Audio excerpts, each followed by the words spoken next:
lot of new cars these days are becoming almost automotive Swiss Army knives. Well, have a look at the new AMG GLC 63 Coupe, for example.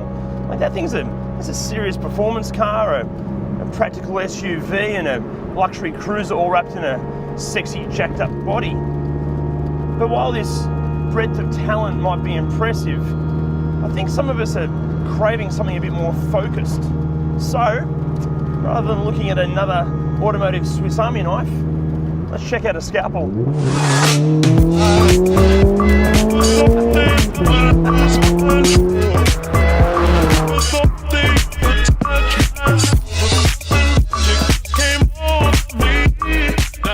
Okay, in orange, it's about as subtle and understated as a cricket bat to the face, but there's no denying it's an impressive looking thing. It's incredibly extroverted, but it's actually pretty small and obviously very focused and uncompromising. And I think that's why it manages to deflect some of the negative attention that can come with cars like Ferraris and Lamborghinis. Not once have I lit read wanker from a passerby. Actually, one of the surprising things is how many people have asked what this even is. I've had more suggestions that it's a new McLaren than a new Lotus, and that's a massive compliment because a base model McLaren kicks off at around about 325 grand, whereas this Elise S with these options is 85 grand. Bargain.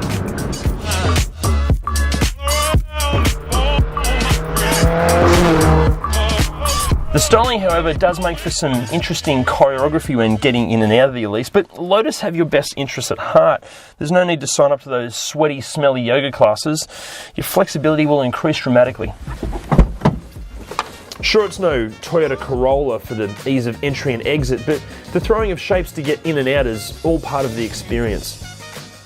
Speaking of the humble Toyota Corolla, that's exactly where Lotus have pulled this car's engine from.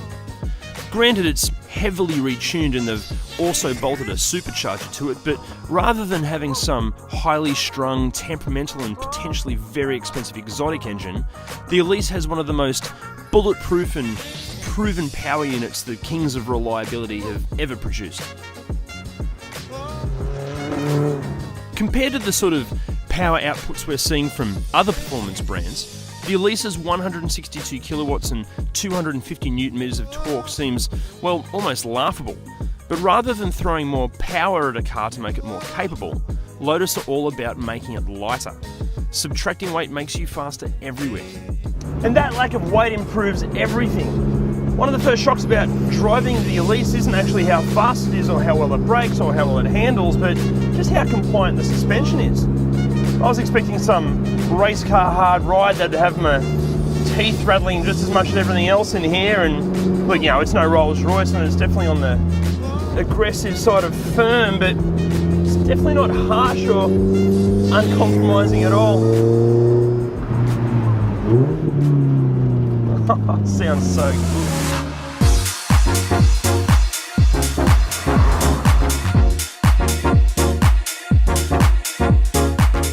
How's this for 2017? No power steering. And the steering wheel's tiny, so manoeuvring this thing at parking speeds feels like you're doing a CrossFit session, but once you're up to speed, it's just sublime. You've really got to manhandle it through some of this tighter, twistier stuff, but it just feels incredible. It's got more communication than most teenagers, and unlike a lot of teenagers, it'll go exactly where you tell it to. Elsewhere inside, this Jenny Craig approach to performance continues. The seats are lightweight single-piece units with hardly any adjustability, but the seating position is just about perfect anyway. Yes, there's aircon, but let's be honest, the climate control in here relies heavily on Mother Nature. There's no sat-nav, no Bluetooth, no parking sensors, no reversing camera, no lane departure warnings, not a whole lot of carpet, no automatic roof, no cup holders, not much storage, and no real sense of rational logic. And the stereo sucks, but music would just detract from the driving experience. Now, back to that engine. The supercharged 1.8 won't snap your head back like some supercars, but considering it's only got 900 kilos to throw around, it's still a really punchy little unit. Okay, it might not have the sonic romance of a high revving 6 or 8 from the likes of Porsche or Ferrari, but this car's actually quicker to 100 than its topless German rival Porsche's 718 Boxster. But now that the 718 sounds a bit politically correct, have a listen to this.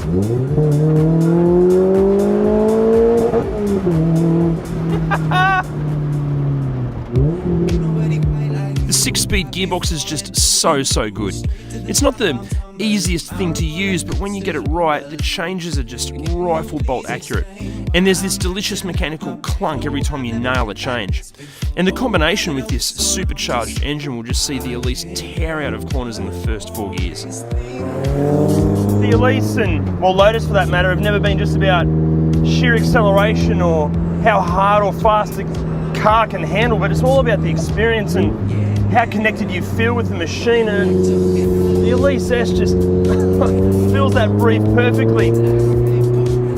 Because you sit so low to the ground and it's pretty bloody loud in here, it's pretty brutal, you actually feel like you're going a whole lot faster than you actually are, but when you do get a bit of pace on, it's just the whole experience just takes over your entire body. So good.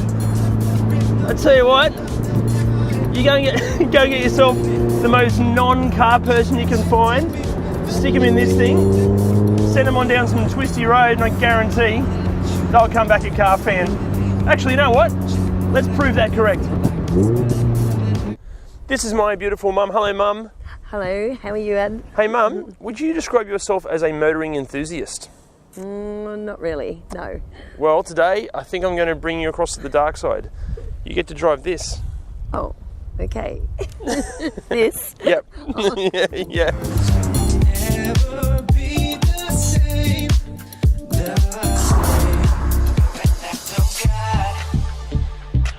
So, Mum, are you a motoring enthusiast now? Yes, definitely.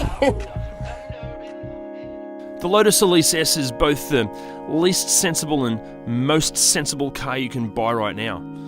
85 grand it's a lot of cash for a car that has almost no storage or practicality, may injure you from just trying to get in and out, and will probably bruise and batter your license as much as your sensors. But 85 grand is also a bargain for a car that looks like a supercar, is actually more involving to drive at sensible speeds than most supercars, has all the drama and sense of occasion that comes with cars even 5 times its price, yet is totally reliable, actually pretty fuel efficient, and has just as much exotic brand status as Ferrari, Aston Martin and Jaguar. Sure, cars that are these automotive Swiss army knives are fast, convenient and sensible, but there's a reason surgeons use a scalpel. No other tool can deliver the results.